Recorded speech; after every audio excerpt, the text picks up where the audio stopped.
first of all, just a show of hands, does everybody have a handout or a copy of the PowerPoint? If you don't have one, raise your hand, and Ellen will make sure that one gets to you.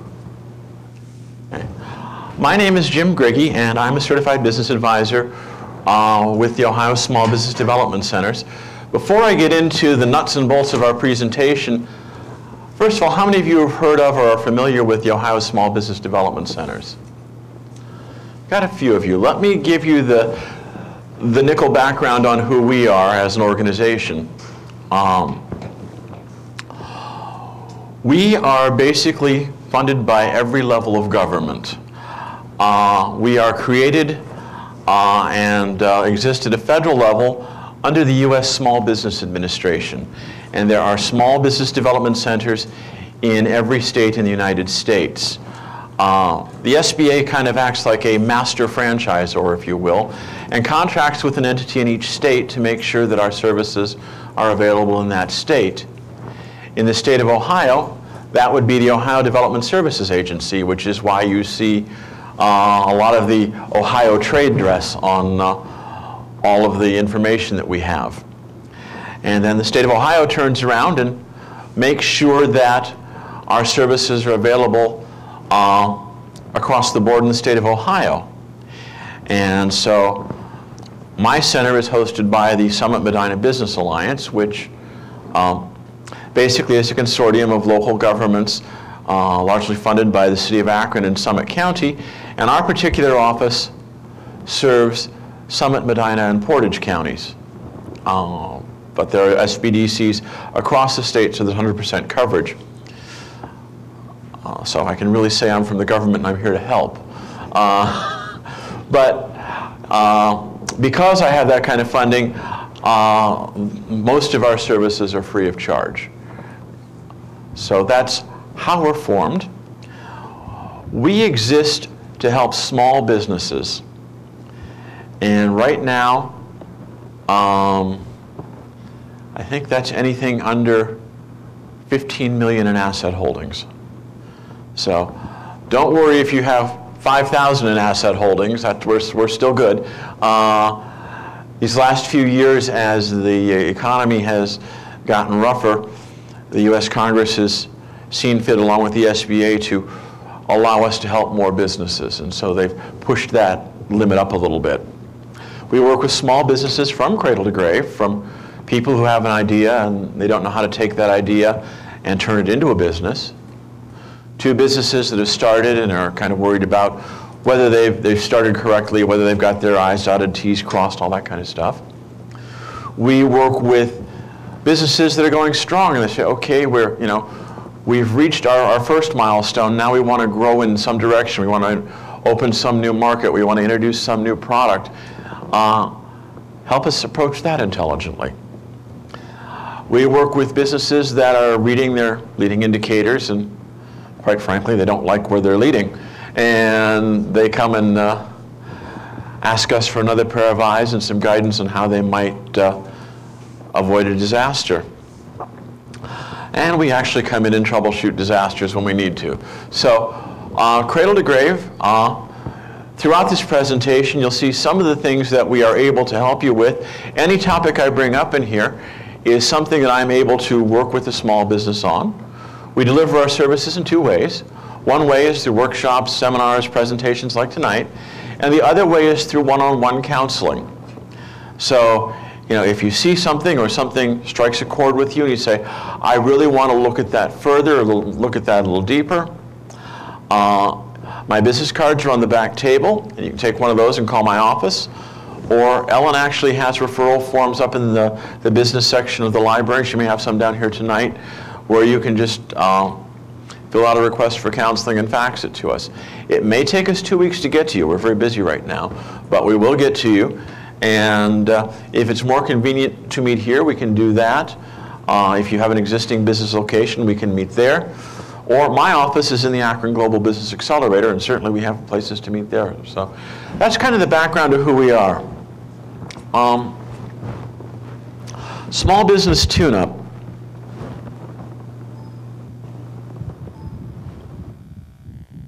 Okay. you can't read the little fine print down at the bottom, it's chief cook and bottle washer. How many of you have your own small business? How many of you feel like the chief cook and bottle washer? Okay. Well, one of the challenges of being your own business owner, as you know, is that you're always invested in the day-to-day operations of the business, right? You're the one that's got to make sure that everything comes off on a daily basis. And, you know, as you've probably heard the expression a number of times, small business owners are usually so good at the subject matter of their business and working in their business, but where they tend to be a little weaker is working on the business, taking a step back and seeing what needs to be adjusted to make the business work a little better. You know, you're so busy surviving that you don't think about how to thrive. And in my experience working with a lot of small businesses, thriving is very rarely an accident of survival. It takes a little step back. Let's think about what we're doing. Let's take the 3,000-foot view. What's going on in the business? What does it look like? What's the customer experience like? What's the employee experience like? What do I look like to the banking and financial community? What do I look like compared to my vision?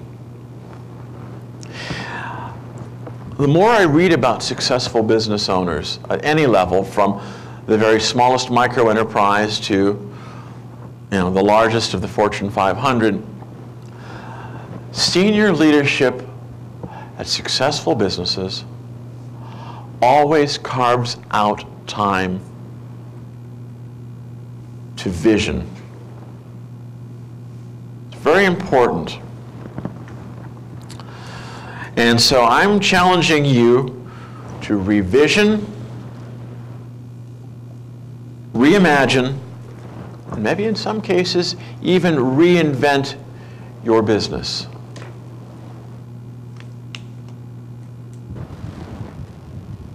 You know, what needs to be addressed in your business? I'm going to, one of the things I do, and I have a great deal of fun doing it, I can't do it this year, but I am sometimes an examiner for the Partnership for Excellence, which is a Malcolm Baldrige program that covers Ohio, Indiana, and West Virginia, and is, you know, involved in organizational quality audits. And if I can give you some Baldrige speak, we talk about beginning with the end in mind. And this is, you know, successful entrepreneurs take some time for visioning. And so, of course, wrong direction, there we go. What is your vision for your business? You know, it may sound silly, but if you don't know what success looks like, if you haven't envisioned what success is to you, you won't know when you get there, right? You know, your picture of success doesn't necessarily have to be millions of dollars and, you know, a 20-acre plant or facilities in every country in the world. You know, your vision of success might be a certain level of profit, might be a certain level of sales, might be generating enough income for you to achieve a certain personal financial goal. You know, success in a small business is really the decision of the small business owner. What is it you want out of your business? Why do you go there every day? You know. But you need, if you want to grow your business, if you want to be successful, you have to know what success means to you, right? Make sense? And after you know what success means, you got to look at where you are today. Okay? What am I like today? And compare that to my vision. You know, I have profit margins at this level. My success story is this level. I have sales or market share of this level, and my success definition is this level.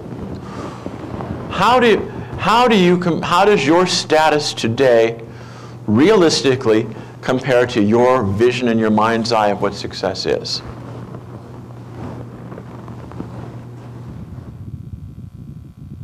And then, how do you plan to get from A to B, you know? How many of you have used Google Maps? I think just about everybody has these days.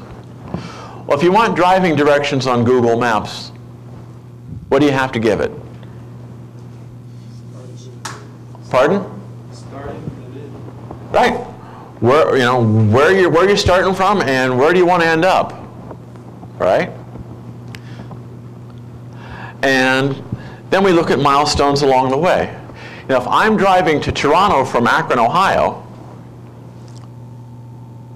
milestones might be, I know I have to get to 271, then I've got to get to 90, then I've got to get to Erie, then I've got to get to Buffalo, then I've got to get to Niagara Falls, and then Hamilton, and then finally Toronto, right? Well, Erie and Buffalo aren't really great destinations. You know, I'm not excited to get to Erie or to Buffalo as a destination. But if my roadmap takes me through Erie and Buffalo to get to Toronto, and I don't see Erie or I don't see Buffalo within a couple hours of the start of my drive, something's wrong, right? Well, that's the same thing when we start to vision our business and where we're at today, set those milestones. If we're not starting to get near the next milestone, something's wrong. Something needs to be adjusted. But we know none of this if we don't know where we're at and where we're going. The first thing I'm going to charge you with doing is a marketing tune-up. And I find this is something that small businesses neglect. Okay. Anybody know what the 4 P's of marketing are? Please, please, please, please. I found that cartoon on the internet the other day. I thought, that's perfect. Sadly, with a lot of small businesses, it's also true. There is no real marketing strategy. It's just hoping and praying that if they present enough to enough people, that finally someone will have mercy on them and buy. It's not a good way to survive. So let's talk about, first of all, aligning our message. Yeah. Image review. What image do you want for your business? You know, if I am sitting out there as a contemporary, trying to say I am a contemporary office supply, or if I'm sitting out there saying I provide data entry services and my logo has a typewriter in it, is that image alignment? When was the last time someone thought a typewriter was contemporary? When was the last time someone really did data entry on a typewriter? Does our logo, our trade dress, the information we put in front of people, does it represent who we are? You'd be amazed at the number of times when there's a huge disconnect. And if people don't know you and they just see your trade dress, they just see your letter, your brochure, your letterhead, your business card, or your website, and they don't see or talk to you, they're going to believe what they see in the media that you've presented to them. And if it doesn't represent who you are, you're never going to get the customer you want, right? By the way, I suggest there's a use for this PowerPoint. A lot of times when I go to presentations like this, I take the PowerPoint, I follow the speaker with it, I get back to the office, I throw it on the pile, and that's the last time I ever see it, and maybe in a year I clean the pile off and say, I wouldn't know where to look for that if I wanted it, and it gets tossed. I suggest that there's a better use for today's PowerPoint presentation that you have today. I want you to use it as a checklist. When you go back to your business and you take that 5 or 10 minutes or that hour or whatever visioning time you have to start visioning, Go through this and actually see where you think you're okay and where you think you might need to do a little tune-up. You know, I'm not going to go into great depth into anything tonight. I'll answer your questions if you have them, but you know, a tune-up is not like tearing the engine apart and rebuilding it, right?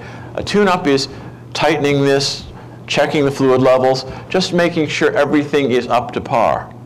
And that's exactly what I want to do tonight. I want to bring a lot of ideas in front of you and let you have enough information, I haven't thought about that in a while.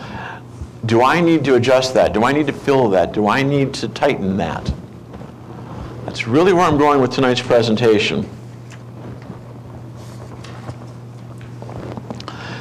When we talk about this whole idea of image review now, you know, first of all, are we aligned? Does our advertising, our marketing, our brochures, does it match who we are? Does it match what we're trying to tell our customers? You know, once again, if we're the best and we're the state of the art and our pictures and graphics don't show it, there's a disconnect. What do you want the top of mind awareness to be when someone thinks of your business? When I say I work for the Small Business Development Center, what do I want people to think? When I say I work for the local bakery, what do I want people to think? And does the information I put in front of them help that or hurt that? You know, there's no right or wrong here, but having old information, dated information, you know, how many people, you know, go out there and when they go on a dating site, they put a 20-year-old photo of themselves on there to look younger. And maybe that sells them better.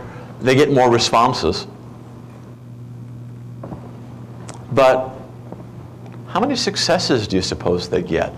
Once the two meet and you know, they see the gap between reality and photo on the web, how many second dates do you suppose people like that get?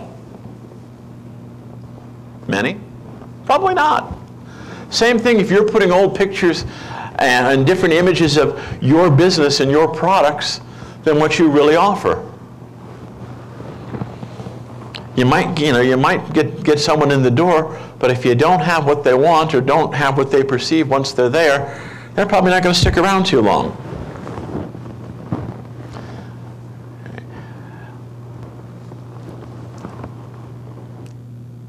The big part of the image and trade dress is the website. And there are a lot of people out there that want to sell you incredibly complex websites.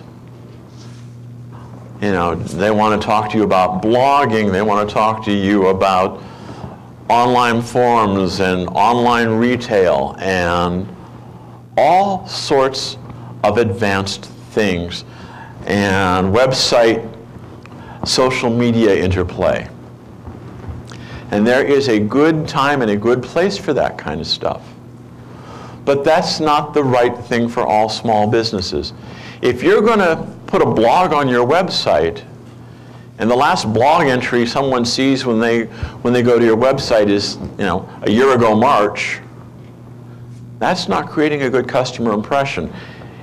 If you don't need that stuff, if you don't have a message that you can put out weekly or monthly to keep it fresh,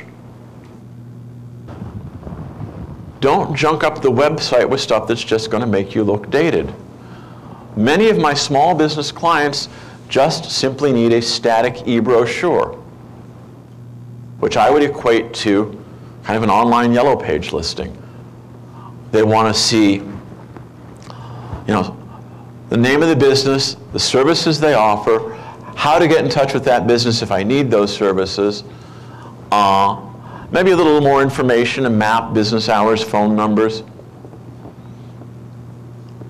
But if you're not going to be committed to keeping up with blogs and keeping up with social media,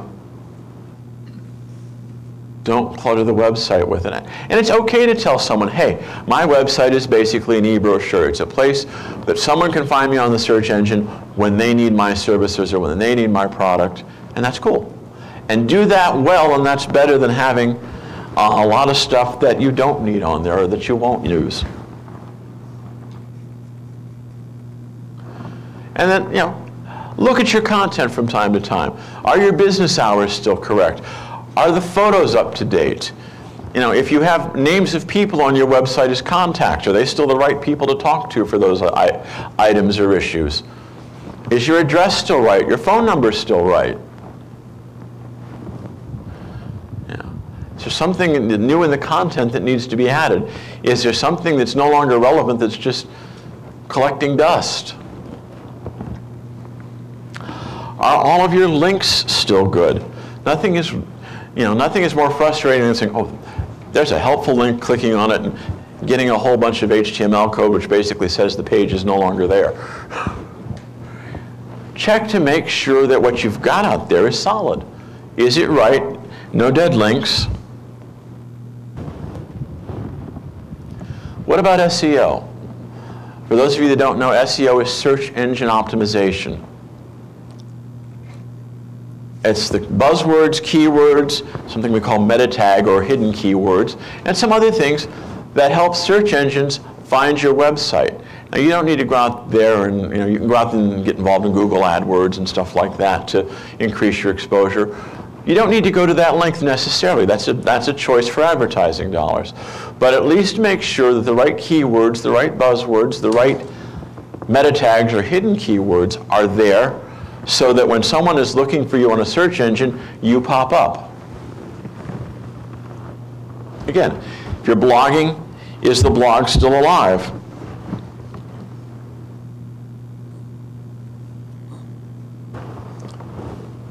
I love this one too. There are a few cartoons in here.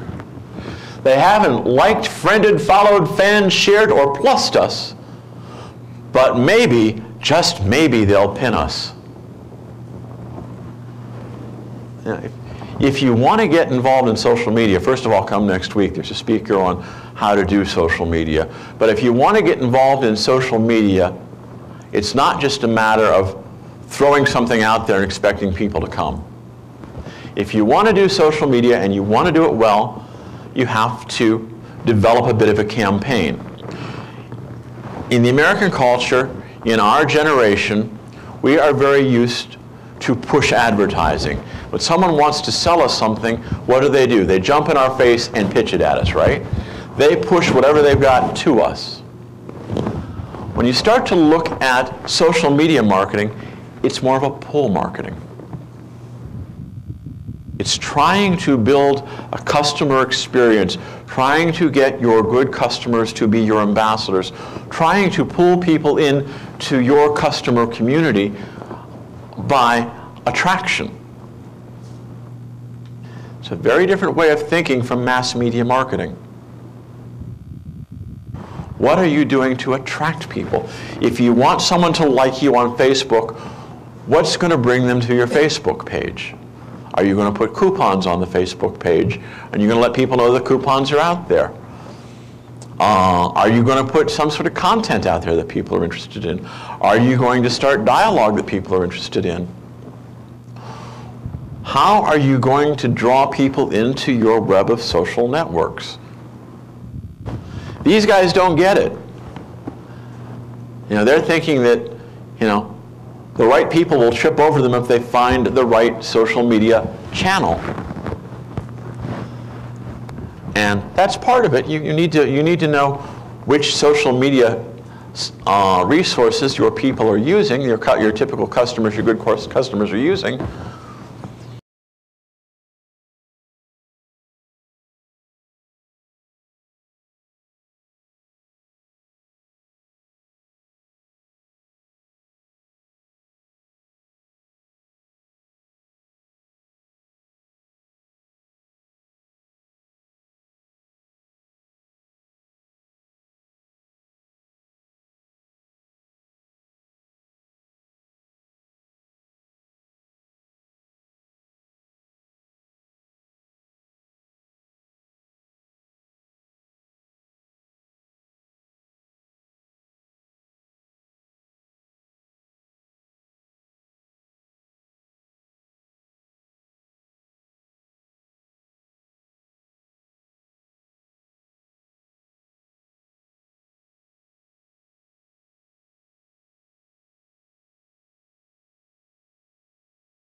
to know how to establish yourself there. But then you need to know how to draw people in. I bought a jacket from a company called Scotty Vest recently. And Scotty Vest is a little company located in Boise, Idaho, which specializes in nerd clothing with lots of pockets. Really interesting stuff. I mean, he's got some things there with a jacket with 29 pockets. Things like that. Anyhow, you know, when I made a purchase, I was invited to like the owner on Facebook, or to befriend the owner on Facebook. And this guy lives his whole life on Facebook. I mean, he puts a lot of public postings on Facebook. But even though I'm in Akron, Ohio, and he's in Boise, Idaho, the way he has used Facebook to create a relationship with his customers, I almost feel like if I bought a product that he would sell from somebody else, I'd be betraying a friend.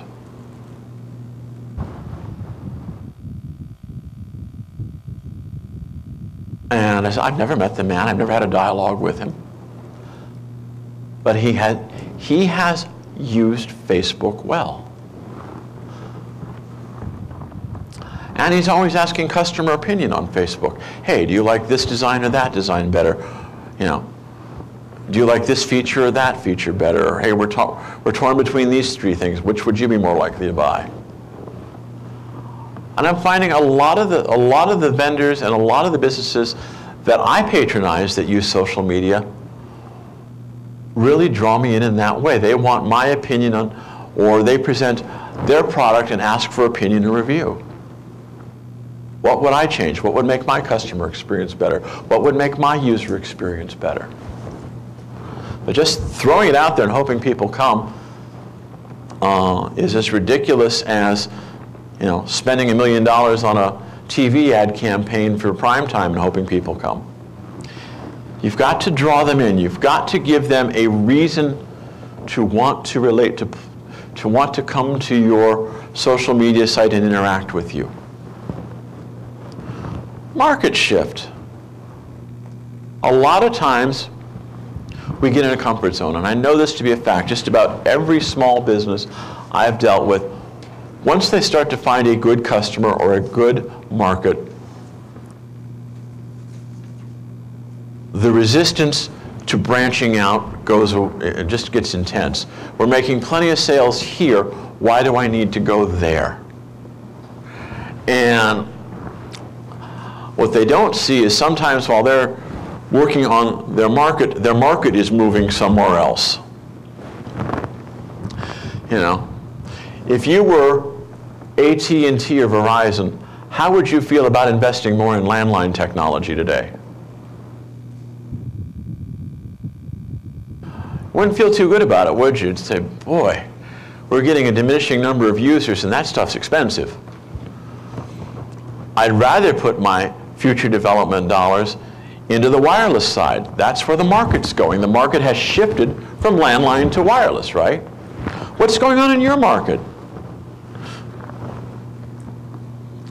What's changing? Is some disruptive technology like the cell phone obsoleted this landline market of yours?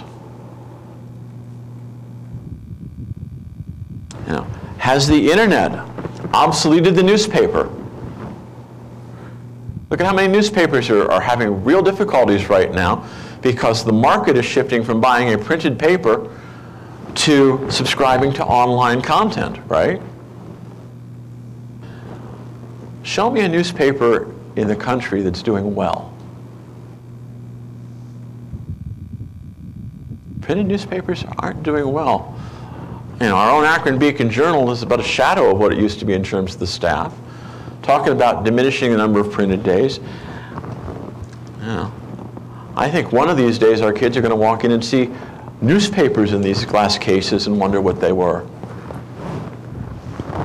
But where is your market going? What forces are driving the change? Is it technology? Is it price point? Is it foreign competition? What is your backup market?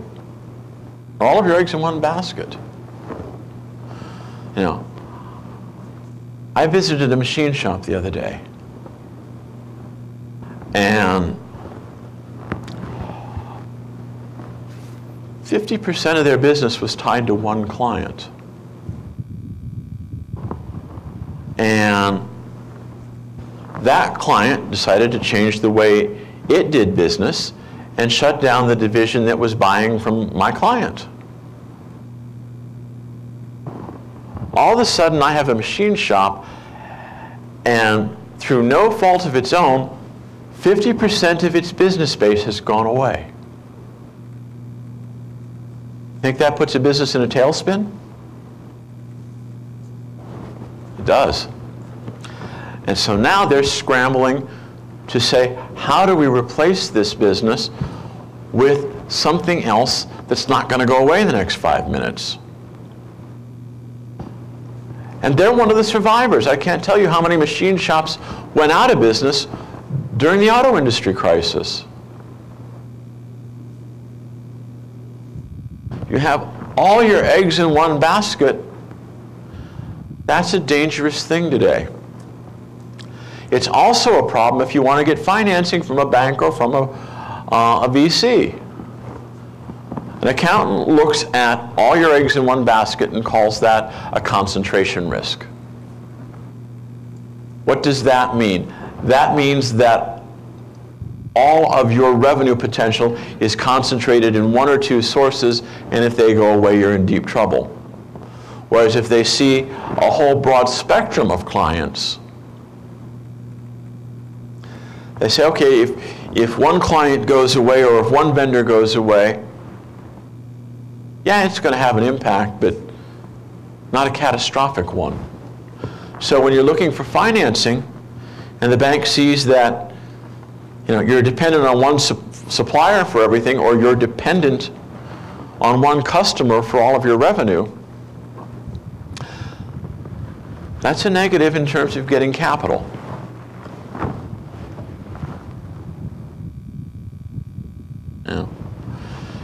Are you headed for obsolescence? Are you making printing press parts? We just talked about the demise of the newspaper industry. I'm a subscriber to Nikon World. I like Nikon cameras, and the Nikon has, for at least the last 40 years, had a very nice quarterly magazine where they published some of the best photographs taken with Nikon cameras and how the photographers achieved those. Well, I just got an email from Nikon the other day saying, you've just received your last issue. We're going to take that online. It is no longer cost-effective for us to print that magazine. More magazines are going that way. So, if you're making pieces parts that go into printing equipment, maybe now's the time to look at seeing what else you can make. Don't give up the revenue, but start to think of other revenue, other products you can make, other markets you can tap, knowing that the days of that market are numbered. It's declining. Where are there opportunities in the marketplace for you? If you don't know,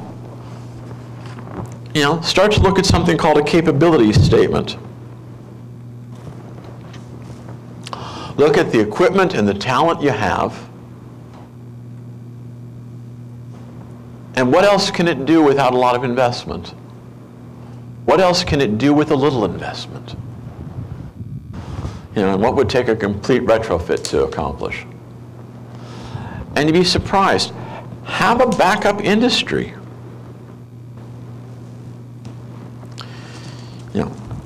We'll look at cousin industries, cousin technologies. Another place you can quickly plug into should this market start to fade.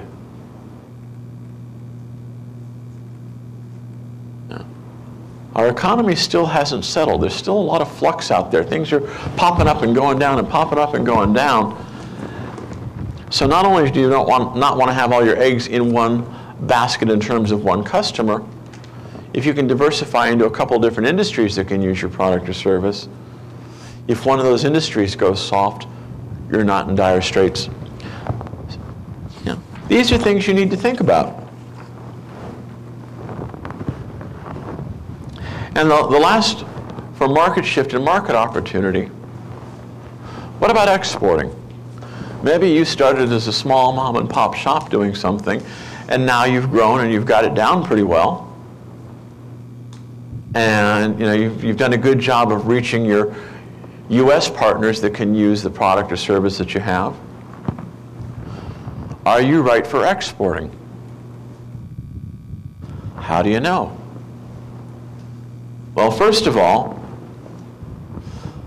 are you meeting current demand with the existing clients? If you're having a hard time meeting current demand, adding more marketplace is not going to help you.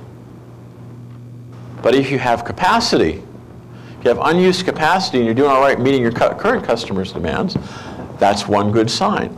Do you have your domestic house in order? Have you gotten your business processes for doing business in the U.S. pretty well underway? If you go to any export expert, say that 5 times fast, and ask them what you need to be export ready, they're going to say, you know, if you had 2 or 3 years of successful domestic business, they won't want to talk to you unless your product or service has been successful for a couple of years in the U.S. Because exporting, for all the benefit it may have, also adds a whole new layer of complexity to the business. And if you don't have what you're doing down pat, it's just going to tangle you up more.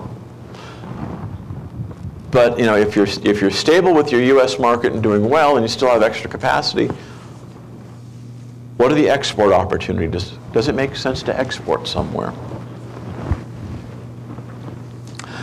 That's really all I want to say about marketing. I want to do a little bit with talking about financial tune-up now. Again, I've tried to make this a little light since we're doing a survey of a lot of topics.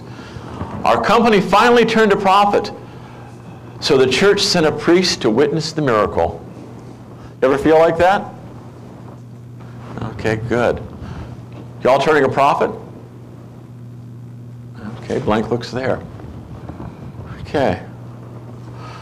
One of the things that I see a lot, people come to me when they need help with the business plan, when they need help to become bank ready to ask for a business loan or a line of credit. Or people come to me when they're getting their company ready to sell. And they have always lived and died by, let's do what we can to ditch the profit so that we don't have to pay a lot of extra income taxes, right? It's a common strategy. Well, there's a dynamic tension in accounting, whether you realize or not. There's strategies in accounting, and there's a dynamic tension between 2 strategies in accounting that really is the heart of most accounting. I can manage the finances in such a way as to minimize my tax liability, or I can manage the finances in such a way as to put value on my balance sheet. The 2 are in opposition to one another. You know, if I'm well-funded, well-capitalized, and no one's looking at my balance sheet except me, you know, I don't need the bank's money, I don't need investor money, I'm not planning on selling in the next couple of years, it's not a bad strategy to manage to beat the tax man. Okay? The problem is, some small businesses get so good at that they confuse themselves with their own financial situation. They've gotten so creative at beating the tax man that they don't really understand the real financial status of their own business. So I recommend, if you're not a tax expert or you're not an accountant, play your books straight and let your tax accountant do all the tax trickery at the end of the year. And by the way, if you're on a calendar year fiscal year, now is the time you should be calling your CPA or your tax advisor with 3rd quarter results and 4th quarter projections and saying, what kind of tax planning do we need to do? Not December. You know, If on December 15th, your CPA says the best way for you to minimize your tax liability is to start a 401k for you and your employees, that's very hard to accomplish in 2 weeks over the Christmas holiday. If you're on a calendar year, fiscal year, when you close your third quarter results, you should be able to have some realistic projection of your fourth quarter results, and you should sit down and talk to your tax advisor. This is where I think we're headed. What do we need to do? Are there trip points I need to watch for? Are we close to where one strategy is better than another? But get the broad strategy out there now and just refine it as you get closer to the end of the year and you get more concrete results. But 11th hour tax planning usually makes a mess. So anyhow, if you want to get a bank loan, the bank wants to see 2 years of profitability and a strong balance sheet. Now, if you've been out there and you've been accelerating depreciation and trying to expense as much as you can, you're not building value on the balance sheet with plant, property, and equipment as much as you could be. The bank, when it gives a business loan, right now the banks want 100% collateral.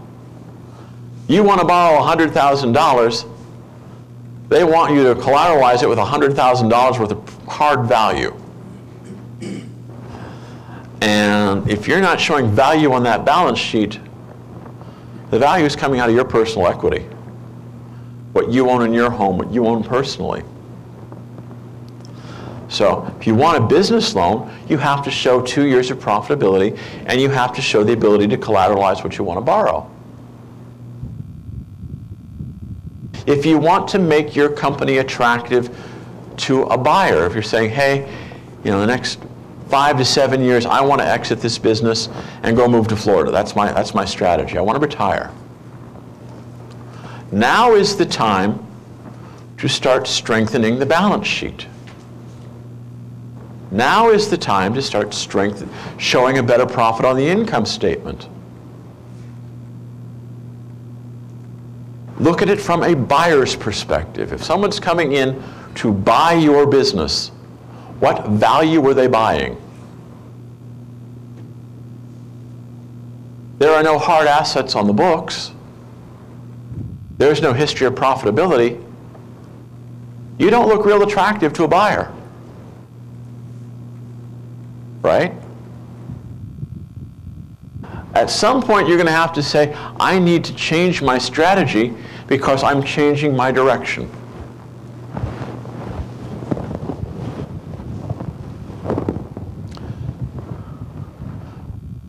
And looking for angel venture or equity capital is the same thing as looking for a buyer. If someone's going to invest in your business, they want to see that there's value to invest in.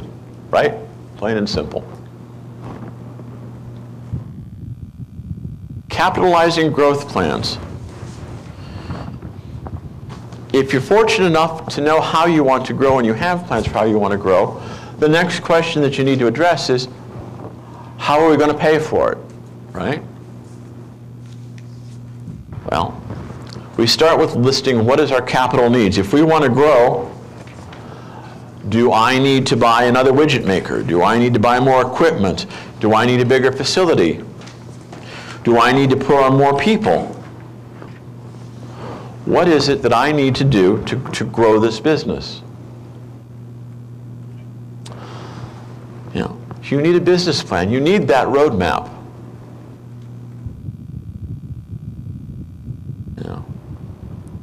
I don't believe that most people can shoot from the hip and do it successfully. I don't believe that most people can know their financial status without financial statements.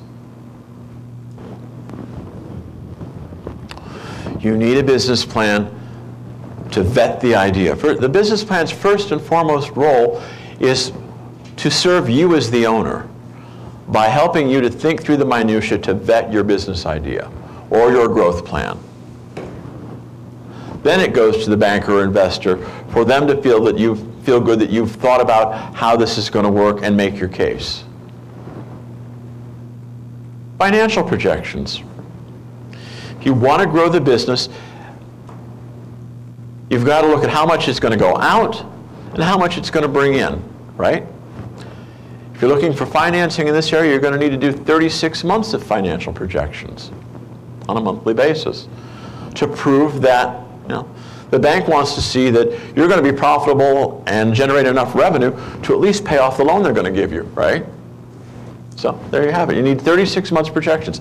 I help a lot of businesses come up with their financial projections. I do a lot with business plans too. I don't write business plans for people. The SBDC does not write business plans. I coach people on how to write their own business plans. And a little aside, please don't hire someone to write your business plan. I had a couple of young ladies come into my office about a year ago, and they needed me to help them get ready to sit down with the bank for a loan meeting. And I asked them about the business plan, and they said, "Oh, we got that covered. We paid a couple $1,000s for this person to write this," and they handed it to me. It was a kindergarten effort. It missed the mark. It was a book report on the industry, but it really didn't answer the questions that the bankers and investors want to have answered. A business plan is a lot like a resume. There's the face value, and there are the questions we're trying to answer from going through the document. And they're not always obvious. And so you want to make sure, if you're doing a business plan, first of all, it answers the right questions that the banker is going to ask. And second of all, you need to write it. If I wrote your business plan, the bank wouldn't be that impressed. If you write it, they're impressed, because who are they loaning the money to? They're loaning it to you, so they expect you to understand how your business idea works. They don't really care that I understand how the idea works. You're the one with the money, you're the one with the risk, you're the one that has to understand this business and how this idea works. And if you push that off to somebody else, you don't get that. Bankers are impressed when you sit down for a loan meeting and they ask you about the numbers, they ask you about the ideas, and you give them good, solid business answers that they see you've thought through this yourself.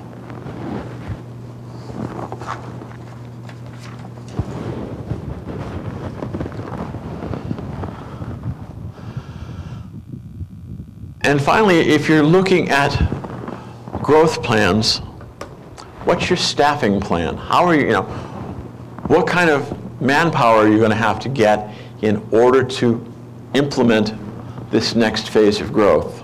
We'll talk more about that later. But when we're talking about capitalizing growth plans, we've got to remember to include some money in there and some financial facts in there about adding staff, right? If that's part of what it takes to grow the company.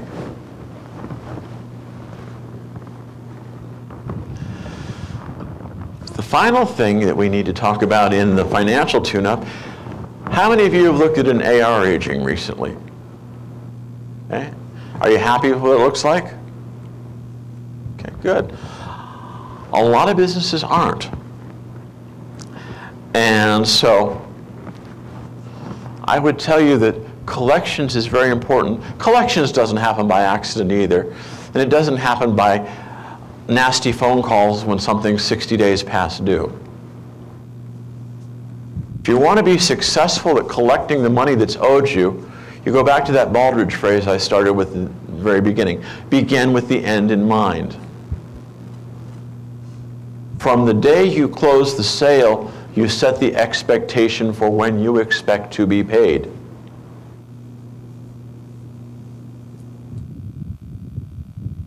Let people know that you really expect to be paid on time.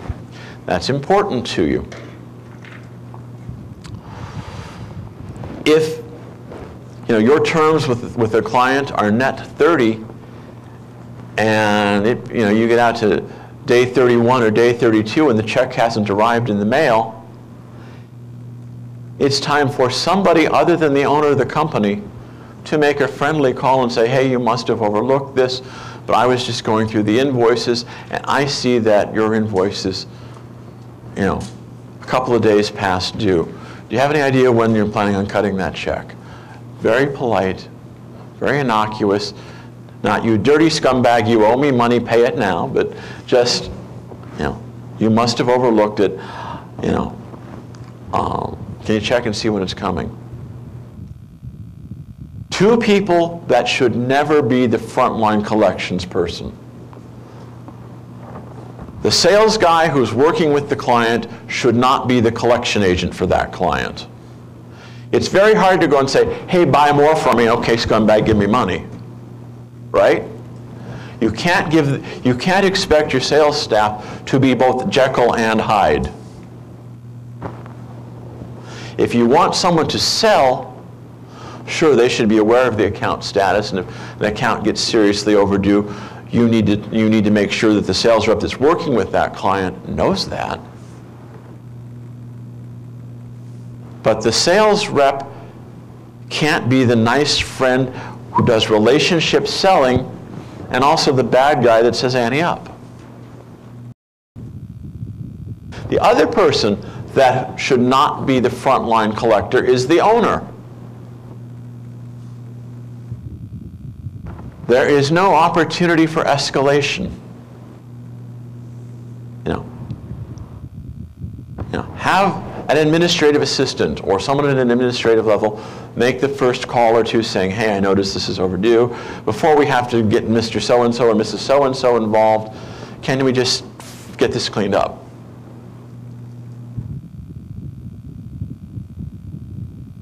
When you as the owner get involved, you're the court of last resort. And believe it or not, sometimes people would rather save face with the owner. And so the administrative assistant, the clerk level person who makes a polite phone call with a compelling and gentle message will get the job done. Most importantly is setting the expectation up front that you expect to get paid. You just can't do this when it's net 60.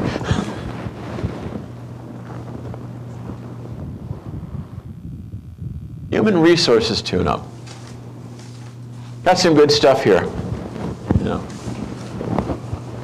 We got the brains of the company. We got the oversight of the company.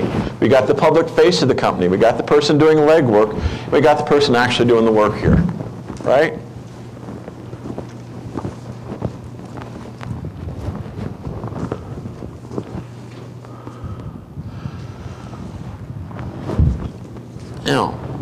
Your business has changed and evolved. If you've been in business for 5 years, 10 years, whether you've stopped to look at it or not, or whether you noticed it or not, your business model has evolved. Your business has evolved. And it's time to look and see, A, do you have the right talent employed? And B, are you using the right people in the right places?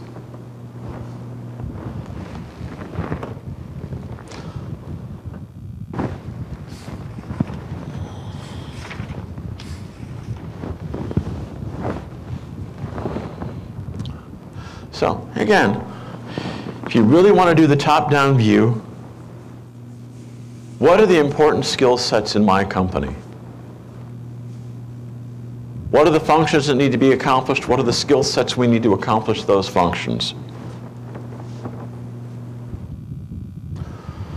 What's my organizational culture?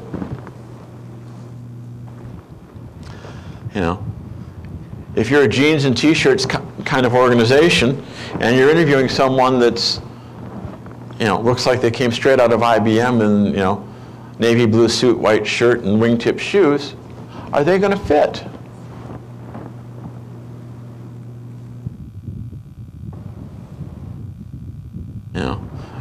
Do you want the person with the Grateful Dead t-shirt being the face of your company to your customers and to your vendors?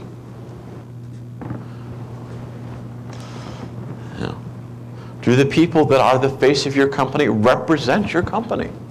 Represent your culture? Represent you professionally? Or are they a disconnect or an embarrassment? Again, there's no right answer to that. There's no one organizational culture that works. There are tons of them out there. But what is yours, and how do various people fit into it? And are the people that represent your culture and your company to the outside world representing the right thing?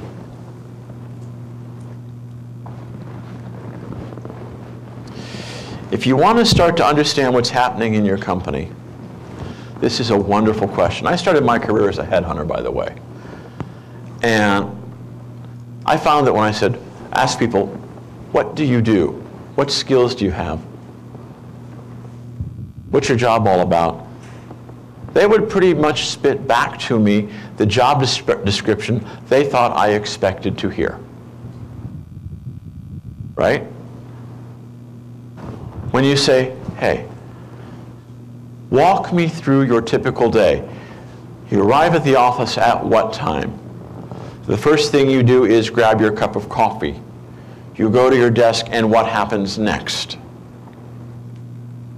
Well, I look at the Wall Street Journal, I check my emails, I check my phone messages, and you're up and running by 9 o'clock.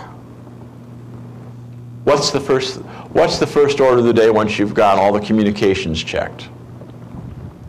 Is it answering emails? Is it staff meetings? Is it this operation? Is it that operation? Well, what do you typically do next? When you ask your employees these questions, it takes their frame of reference from answering what they're supposed to be doing or what the job description says they're doing to what they're really doing. Now, that may not be the wrong thing, but it may be something very different from what the job description says, especially in a small business. Small businesses tend to matrix. We tend to have people do what they know how to do, whether it fits their formal job description or not a lot of times, right? Just intelligent use of resources. They've got time, they know how to do it. You know, it might not be in their area, but let's use the resource that's available, the resource we have in hand. Well, when that person leaves, if all you replace is their job description, not all that they were really doing, there's a gap.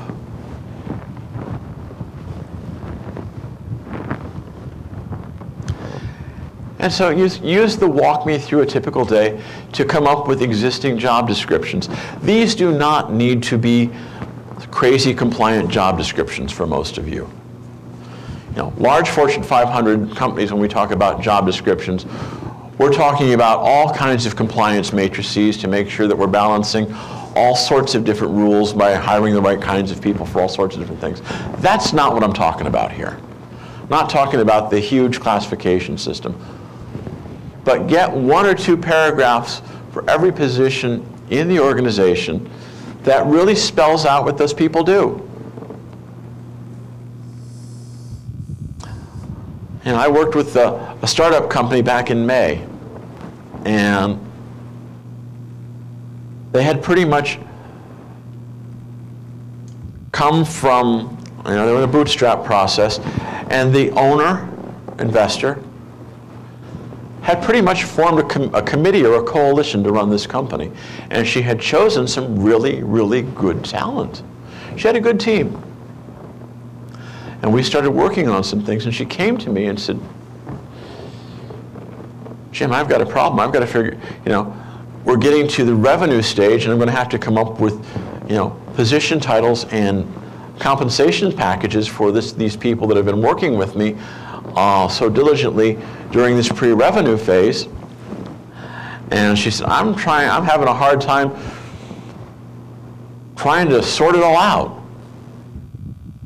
And I spent a half day in a workshop with her team. And we went through almost a checklist like this, found out who was doing what was being covered, what wasn't being covered, and was able to come back to her with a list of job descriptions and who was doing what. And what we identified was that 2 people were kind of starting to claim responsibility for the same area, and they were both qualified people, but they both had completely different approaches to that area. And if there wasn't some line in the sand drawn politely about who was doing what or how it was going to be done, there was going to be a train wreck in this early stage company. Because two people were both covering the same function. You know, they started as a committee. What needs to be done? Oh, I'll do that. What needs to be done? Oh, I'll do that. And there was some gravitating towards specialties and areas of strength, but there was some of it that needed to be sorted out. You know, get some clean job descriptions and make sure that you don't have double coverage on some things and no coverage on other things.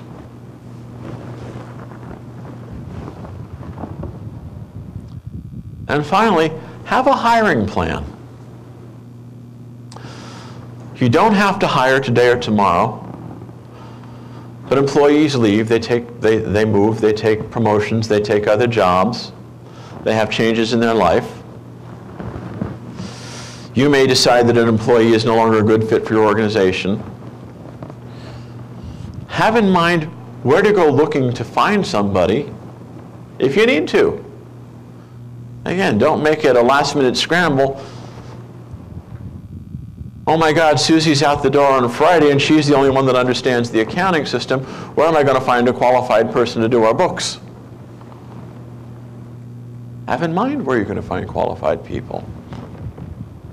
Have in mind, know what those skills are so that you can quickly find a quality replacement should you lose one of your employees.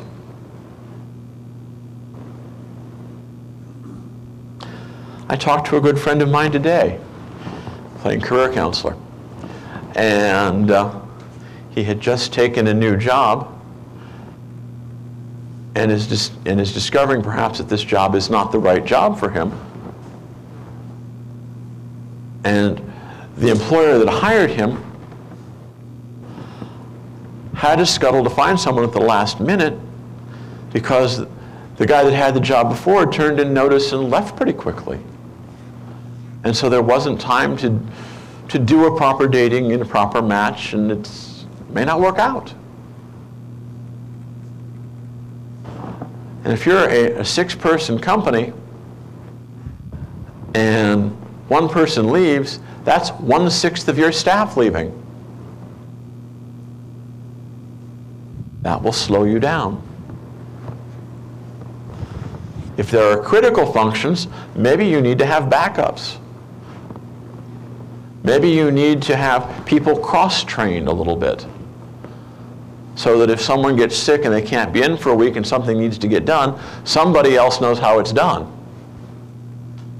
Not that you're changing their position, but that you have some cross-training on critical skills.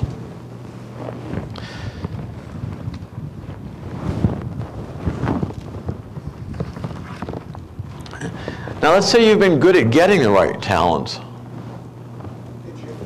Yes? Sure. I don't know if everybody here knows or not, but there's a really good resource on the internet that everybody who pays employees here pays for.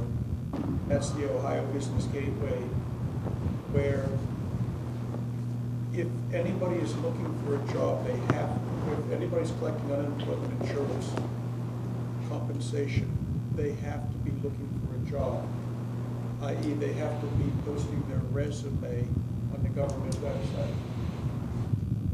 You pay unemployment insurance every week when you do payroll. You get the access to all of those resumes for free. So by registering at Ohio Business Gateway, looking for employees, the Employer Work Center, you can sort resumes by location, by specific words, by salary ranges, by miles from your facility, and it's all free. So it's a resource to get information. Sometimes it's interesting when you find your own employees listing their resumes there. But what I would recommend anybody who doesn't know about it, go to www.ohio.gov.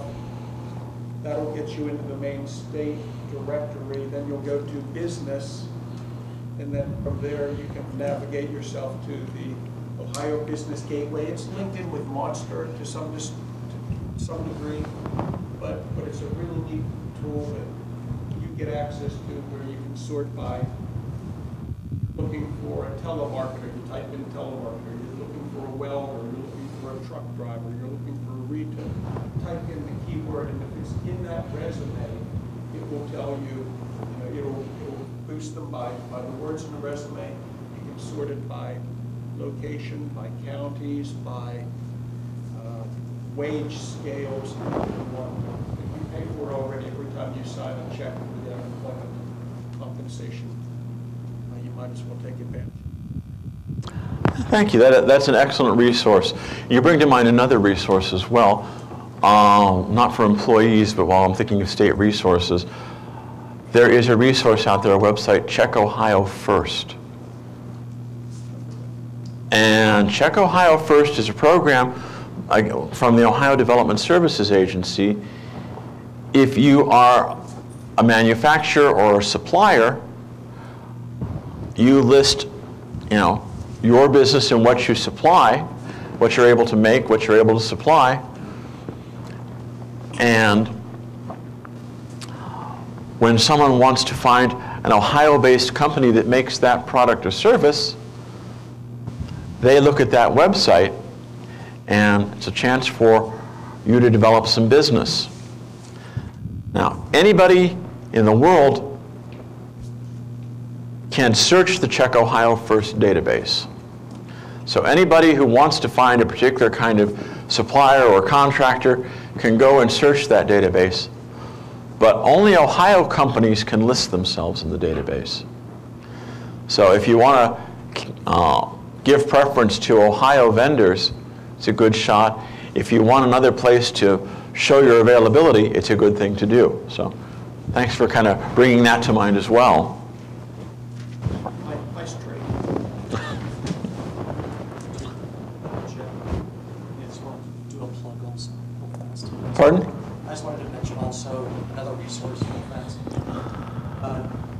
Along with that, I work for the Ohio Department of Job and Family Services. I also own my own business.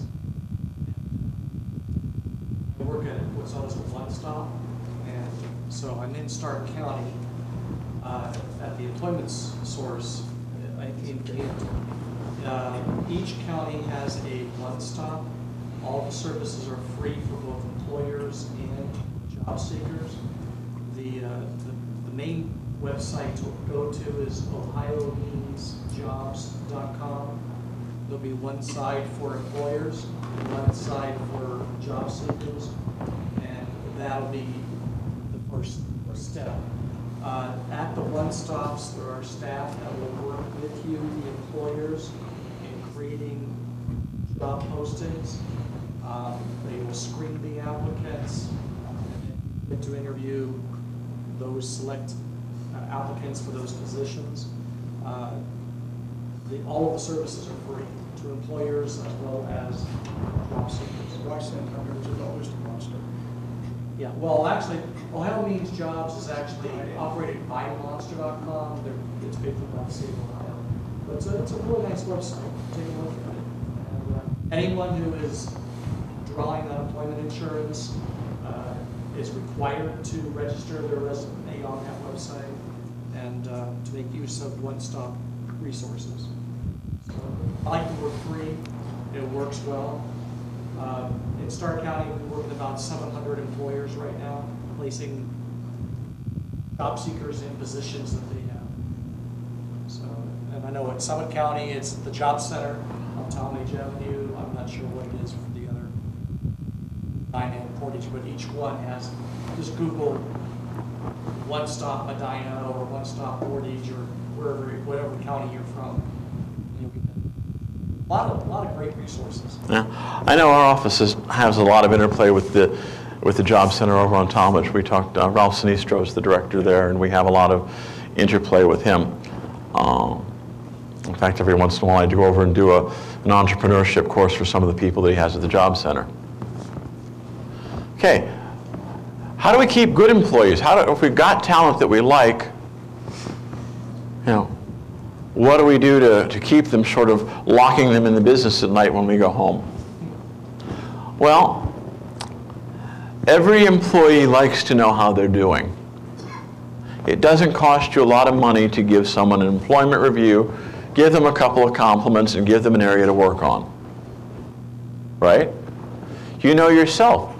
You like to hear that someone's pleased with what you're doing, and maybe there are things that they could be doing that would make you even more pleased that they're not aware of.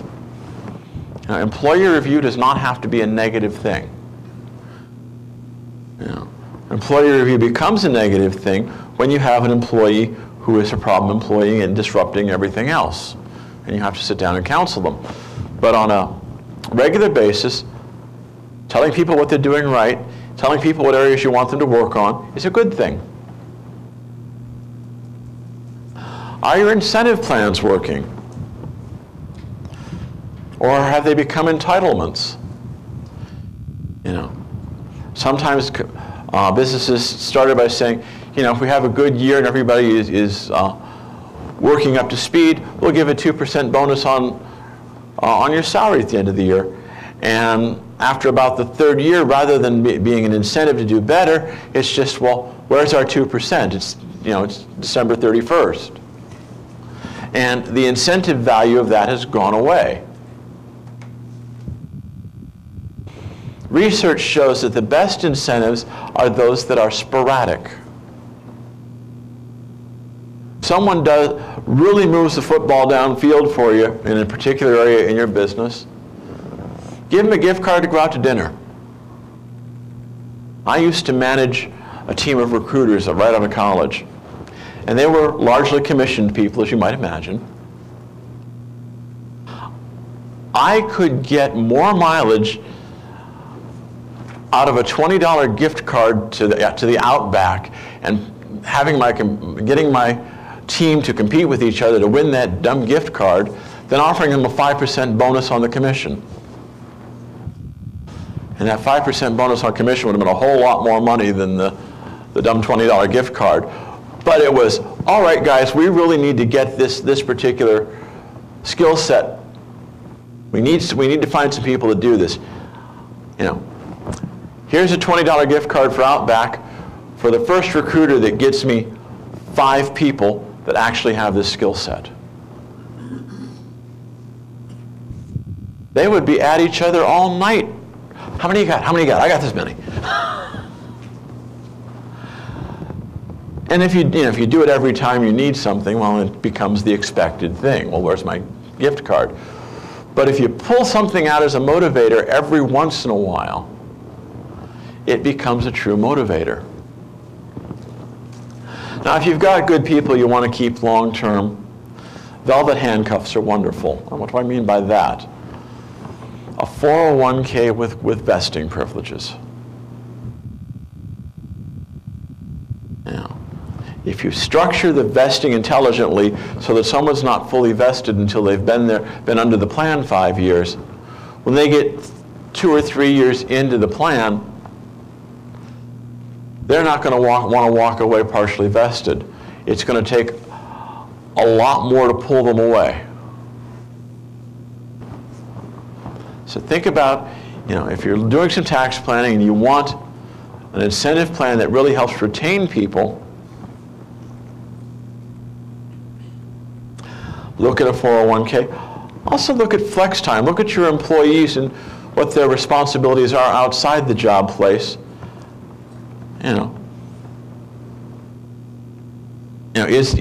Are certain positions in your company workable for flex time? Does it matter that someone's there at 8:30 versus 9:30?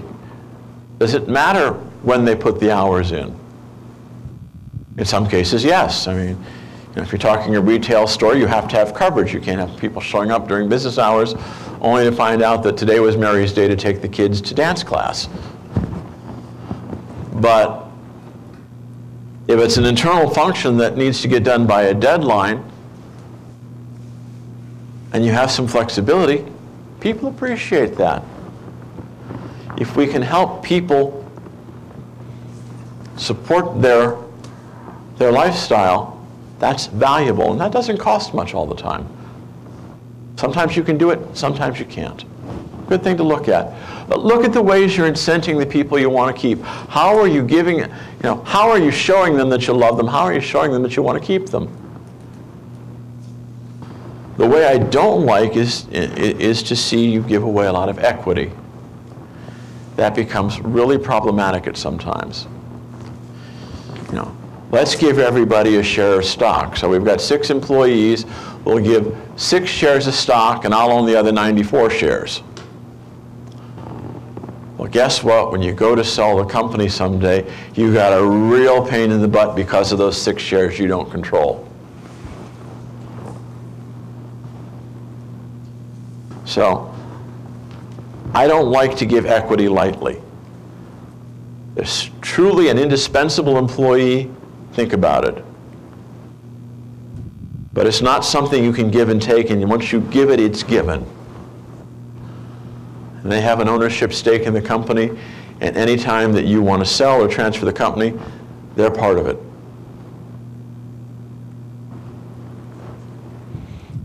And if you see another person you like better, you start giving away more equity. You can't give away 110% of the equity and still keep control. So think of ways outside of equity, or if you're going to give equity, be very judicious about it. You've got to think what the long game is before you start parceling out equity. It's not just the quick way to get people to do things without cash. Management tune-up.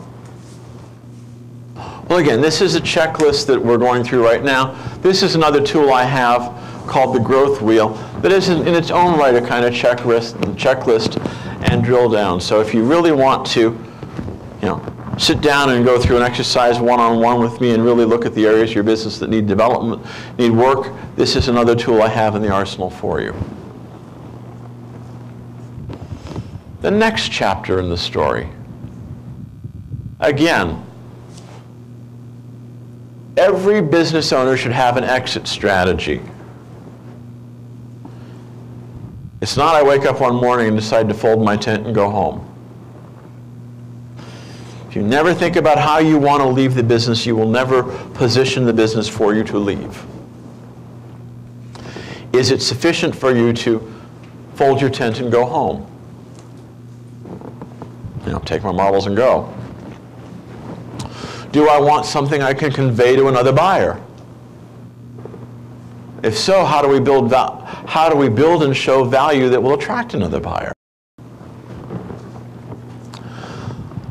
People always think about this 6 months to a year before they're ready to sell, and the proper time to start positioning the business is really about 5 years in advance. Here's another one. How many of you are the sole owners of your business? Okay. What happens if you're unable to show up for work for an extended period of time? You have an accident or an injury that keeps you away from your business for an extended period, a couple of months. Is there somebody you trust that can sign checks?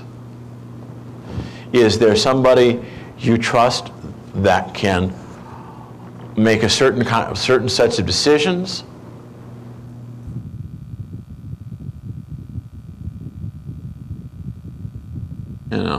The time to figure that out is not when you're riding in the ambulance to the hospital.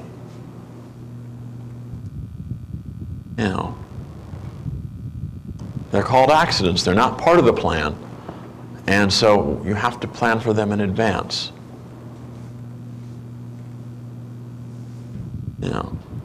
I did, my last position before I started with the small business development was director of finance for an organization. And, I kept telling the owner of the company, please, I don't care what your succession plan is. I don't necessarily even need to know what your succession plan is. I just need to know that you have one. I need to know that if something happens to you tonight, that there is some set of instructions to someone as to what happens tomorrow.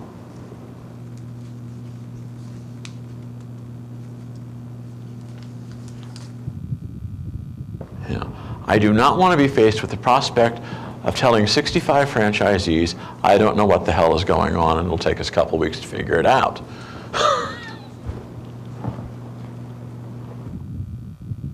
Yes? Sorry, to go back real quick. Sure. Employee review, do you have to have talking about money at that time as well? No, it's common to do that, but it's not necessary. You know, all I would say is if you're going to do employee reviews and you're not going to talk about money, just say, hey, you know, this is, you know, just so you know, this is not talking about raises or not talking about incentives. I just want to sit down and see how things are going with my employees and tell my employees how I think things are going, and just have a meeting of the minds. You know, this is neither a trouble spot nor necessarily a financial opportunity, but I want to tell you what you're doing well, and I want to tell you what I think I'd like to see you work on some more, and I want you to tell me what you think we're doing well as a company and where you think we need to work a little bit harder. And make a good dialogue of it. You do not, the only thing I would say is if you're not tying it to evaluation for merit increases, just make that abundantly clear to everybody up front so that someone doesn't think that after they had a good meeting and no money follows that there's a problem. Communication is everything in doing that.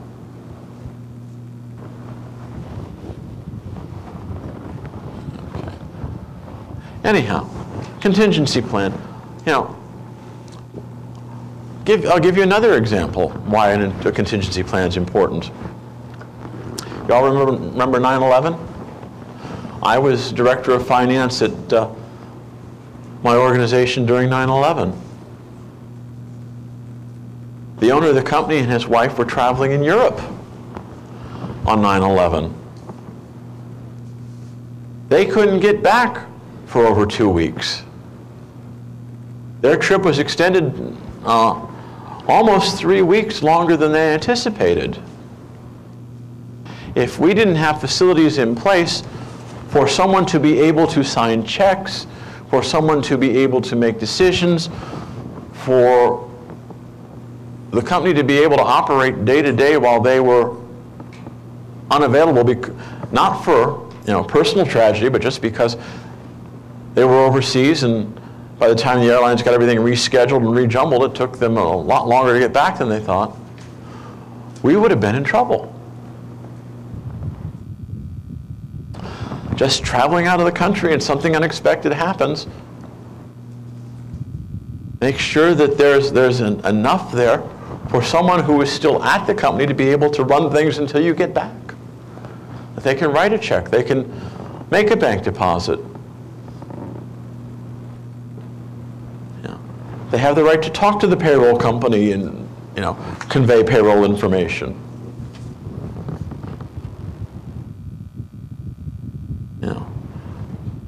There's a base that needs to be covered.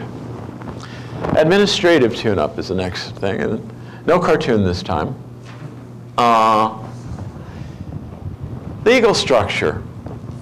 Maybe you started as a sole prop, maybe you started as a partnership. Does your structure still fit you? Well, how do you know? Has your risk exposure grown?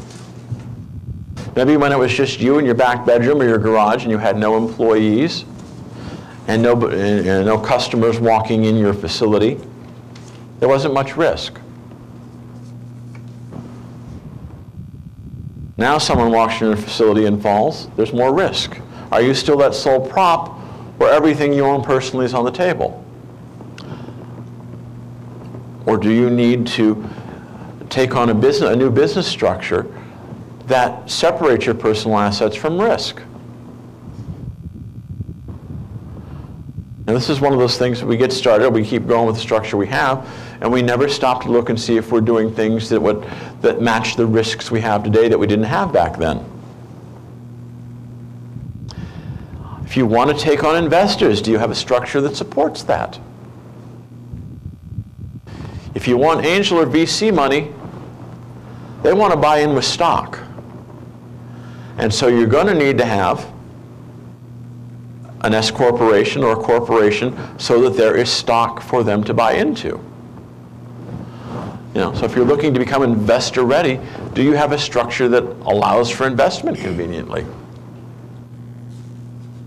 Insurance review. When was the last time you sat down with your general liabilities rep and talked about the status of the business versus the status of your insurance? Are you covered the way you should be for today? Professional liability. Some professions, professional liability is a big deal. The headhunting industry was one of them. Medical industry is another one. Is your professional liability what it ought to be if you're in a profession where that's expected? How many of you have a buy-sell agreement as part of a partnership or as part of an LLC? Usually in a buy-sell agreement, we all take out life insurance that's equal to the value of our share of the company. Well, if we did that year 1 and we've been successful by year 5 or year 10, that life insurance is probably not sufficient anymore. There should be a clause in those buy-sell agreements that has you review the insurance caps on a fairly regular basis. But if not, check and make sure that there's enough insurance there to cover what you really need to cover. Do you all know what I mean by a buy-sell agreement, by the way? Okay. Anybody confused? Okay. In a business where there are multiple owners, usually an LLC or a partnership. In a partnership, this is part of the partnership agreement. In an LLC, the partnership is actually embedded in the operating agreement. There is a provision called a buy-sell agreement. Part of it is insurance, part of it is contract. Every owner of the business, everyone who has a share in the business, takes out a life insurance policy on themselves with the value equal to the value of their share of the business. And they name the other owners as beneficiaries on that life insurance policy. The contract then says the other owners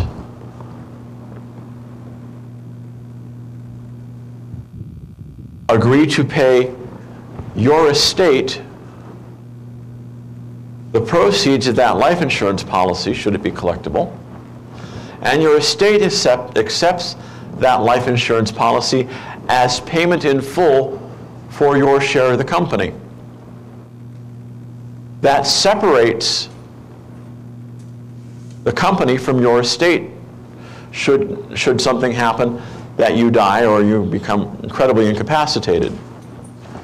If you don't have something like that and you're in a partnership or an LLC with multiple owners, multiple members, you may have to run every business decision that's made through the probate magistrate. And he or she really doesn't care that you have a business to run. They have a docket, and when they fit you in, they fit you in. And some business decisions just can't wait 2 months until you can get in front of the magistrate. And the other thing then is, that's an awful time to have a squabble about how much the company is worth. So here it's all predetermined. We know what's going to happen. If something happens to somebody, we know what the estate's going to get. The estate and the business are separated. The company goes on. The family gets a fair payout. And that's called a buy-sell agreement. If you go to any commercial attorney and you say you need a buy-sell agreement, they'll know exactly what you're talking about. Intellectual property review. When was the last time you looked at your IP? Do you have IP? Do you know if you have IP? Oops, wrong button. Have you changed your trademark or come up with a new trademark? If you have a trademark you've been using for a while, are you using the TM on it? You do not have to file anywhere to use the TM. That's your squatter's rights. As long as you're not copying a trademark that is used by someone else, you can use the TM without any kind of legal paperwork or legal filing. Keep in mind that a trademark is the graphic representation. Trademark doesn't mean you own the text. Doesn't mean you own the word. It doesn't mean you own the name. It means you own the graphic representation. You own the logo. You own, McDonald's in that script.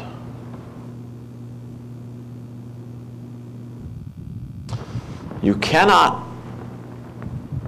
through trademark, own words. There can be, by trademark, more than one Jim's Bakery.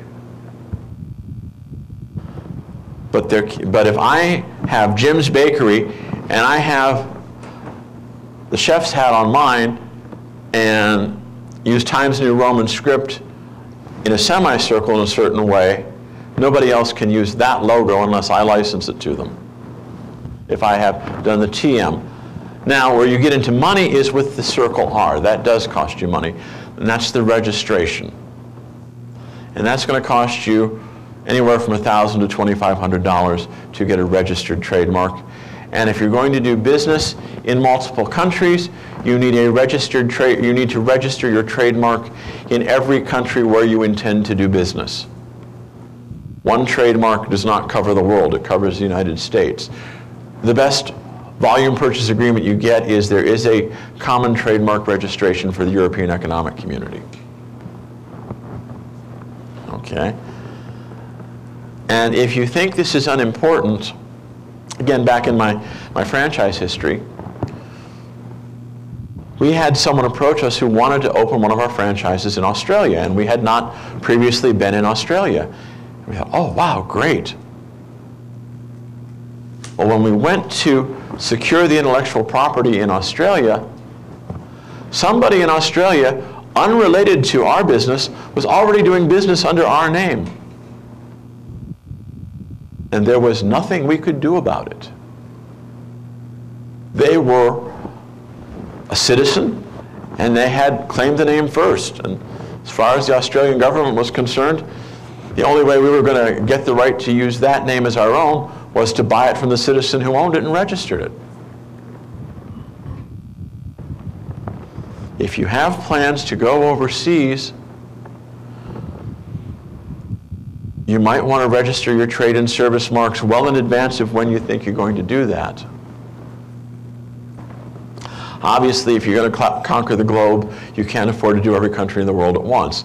But if you have some really defined territories where you think you're going to want to go, you might want to take a look at it. What about patents? Do you have anything that's patentable? One of the things you should know is that the patent law has just changed in the last year. If you haven't been keeping up with the exciting world of intellectual property law, you will find that we did something that has shaken the IP law practices to the core. We have gone from a first to invent to a first to file system, which sounds to the outsider like a designation without a difference. But what it means, it used to be if someone filed a patent application and I came along and could prove that I invented it before they filed the patent application, I could patent it over and supersede them. If I could prove that I had invented the same thing prior to their filing the application. Now the first one to get it to the Federal Patent and Trademark Office wins, whether it's their idea or not. Why did we do such a thing? Because we're trying to work in a global marketplace, and this is the standard that most of the rest of the world uses. Our standard came from English common law, but the European Economic Community and some of the other major countries that we trade with have long used the first to file method. And so to keep things simple and on a level playing field, U.S. Congress changed the law last year. So if you're dealing in patentable intellectual property, you need to know that. Make sure your trademark registrations, your service mark registrations, your patent registrations are all current and good. If you have an improvement patent idea for one of your own products, get it filed sooner rather than later. But some companies don't even have a list of their IP. They don't even know what they own in terms of intellectual property. There should be, in your file of super sacred documents on the business, a list of the IP that you own. A list of every trademark, a list of every patent, all the pertinent information to look it up.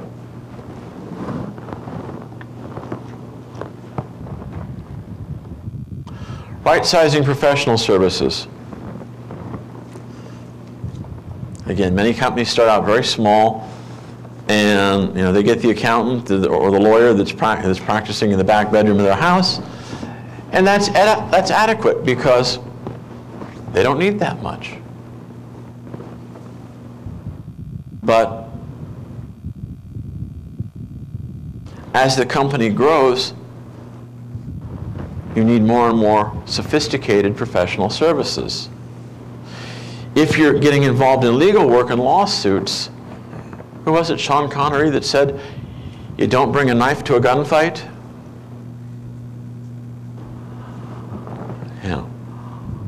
I have seen lawyers at all levels, and I will tell you, in a lawsuit, he with the most expensive lawyer usually wins.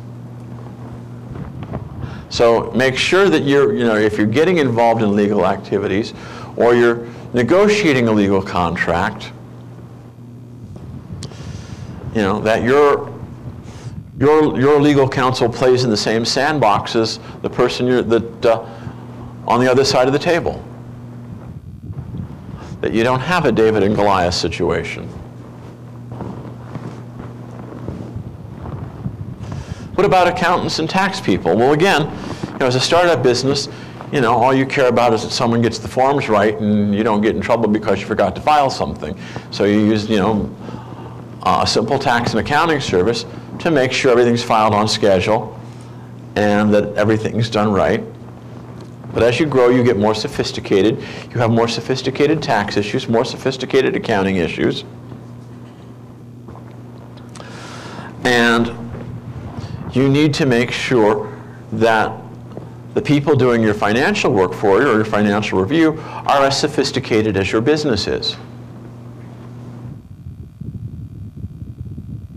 Do they understand your business? Are they able to look at your business and give you the best benefit in terms of tax advice, in terms of structuring your financials and strategizing your financials for your end objectives? And again, I know that legal and accounting relationships are often relationships, and so it's hard to break sometimes. It's hard to move on. But if you find yourself where you have a knife and you need a gun, you may be in trouble. Again, begin with the end in mind.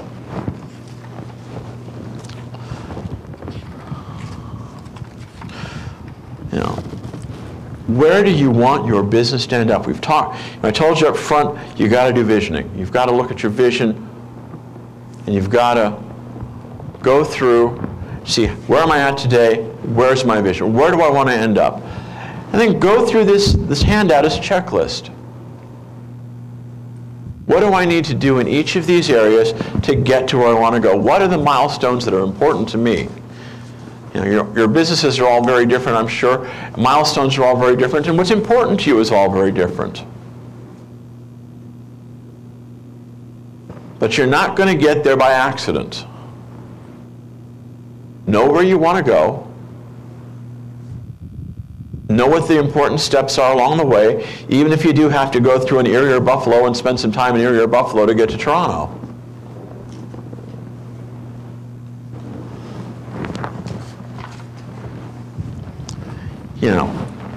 Next thing is, do you have a business plan? Have you looked at it recently? Does it represent who you are? If you had to take it to the bank for financing today, would it be ready? How are you doing compared to that plan? Are you ahead of it, behind it, in a very different place than that?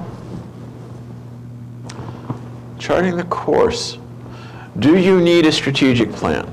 And I will tell you, I have startup businesses that come into me, they have maybe $1,000 in equity and an owner, and they have a mission statement. Thank God we've got a mission statement. A mission statement is to keep everybody on the same page. If there is one person in the company or two people in the company and they can't stay on the same page without a mission statement, we've got bigger problems in figuring out how to word the mission statement. Right? We don't need a mission statement. At a startup, just one person, we need a value proposition. What's that? What value do I bring to the market, and who do I bring it to? We don't need to know any more than that. As we grow and we have a larger staff, we need to be able to point to this mission statement and say, does it fit the mission? You're doing some great thinking. How does it bounce against the mission? Do we need a strategic plan? Well, again, if there's only 2 or 3 people, no. A strategic plan is an effort to bring a larger or a mid-sized organization to the same page.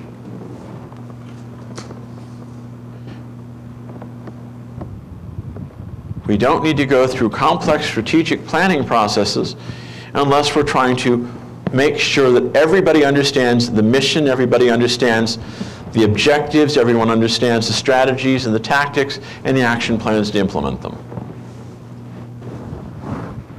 Do we suffer from mission drift? Do we say this is what we do, but we really do this? That's not necessarily wrong. Sometimes we evolve. And we have to decide whether the place we've evolved to is the place we belong or the place we want to be, or whether we've just kind of gone off on a tangent. If we've gone off on a tangent, we have to come back. If we've evolved to a different place, we have to reevaluate the mission.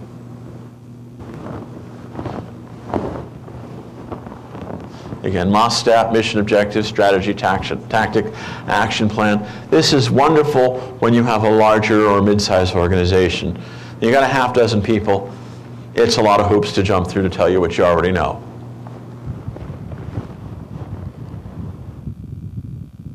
Again, organizational quality.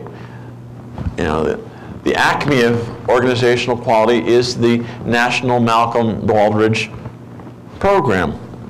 It's a very expensive program. The Partnership for Excellence is a good prep for that. But again, if you're not a medium-sized company, even the Partnership for Excellence will tie you up, and you'll spend a lot of time. It's almost like a financial audit. An organizational audit is very much like a financial audit. It involves a lot of people and digging for a lot of information and talking to a lot of people. It can bring a small business to a grinding halt. My peers and I at the Small Business Development Center have come up with something called the IQA, the Integrated Quality Assessment, which is a mini Baldrige and can be done in 1 or 2 days, and will give you a lot of the insights that the Baldrige program gives larger organizations. So if you think you're at a place where you need an organizational quality review, you know, this is a good thing, and we can do that for you. You know, and even if you aspire to, you know, the National Baldrige program, I would start with the IQA. May cost you $100. The Partnership for Excellence probably costs you a couple thousand. The Baldrige gets up there. It's a prestigious thing to have, but it costs money to apply and go through the process. So again, if you're looking at look at your organizational quality. You know, is everybody on the same page? Is everything working the way you think it does? Do the employees have the ability to speak up when things aren't working? All this is part of any organizational quality. Again, I've covered the surface of a lot of stuff tonight. Didn't go very deep into any of it. If anybody expected an in-depth treatment of a particular subject, I'm sorry, but that's not what a tune-up is, right? A tune-up is, looking at the spark plugs, looking at changing the oil, topping off the fluids, and just tightening the belts, dressing the belts, making sure that everything is in running order, checking things every once in a while. And that's what small business owners really need to do with their businesses. We get so busy doing the business and keeping our mind in the product, keeping our mind in the process, that we don't stop and look at the business, the investment. We don't stop and work on the business. And if we don't from time to time sit back and revision and reinvent and revise,